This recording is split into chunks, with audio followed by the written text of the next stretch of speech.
We are going to be reading The Littles by John Peterson. Chapter 1. William T. Little and his family were tiny people. They lived in a house owned by George W. Big. Mr. Big and his family didn't know the Littles were living with them. The Littles kept out of sight. They lived in tiny rooms in the walls of the house.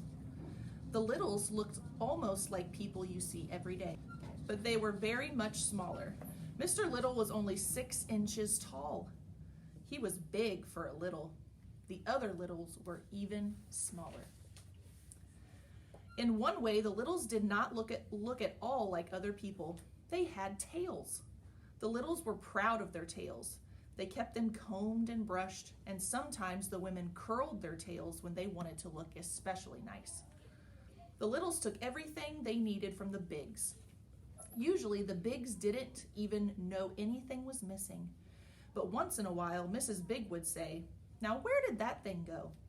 I had it right here a minute ago. It seems to have disappeared." Only last week her son Henry had shouted, "Hey Ma, where are my red socks? I can't find them anywhere." And of course the Littles got all their food from the Bigs. When the Bigs had roast beef for dinner, the Littles had roast beef for dinner too. The Bigs didn't know it, but the electric socket on the kitchen counter was a secret door.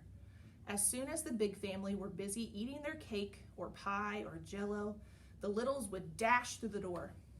They would take what they needed of the leftover dinner scraps and be back through the door in seconds. The Littles helped the Bigs in return for the things they took. Only the Bigs didn't know it.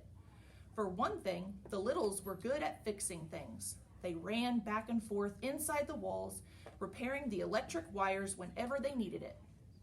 The Littles were good plumbers too. On cold winter days, they kept the outside water pipes from freezing. Often they had to stay up all night, keeping the pipes warm by candle fire. Mr. Big could never understand why his plumbing and electricity worked so well.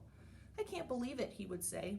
"I have less trouble with this old house than my neighbors do with their brand new houses." He would shake his head. "I guess they don't make houses the way they used to."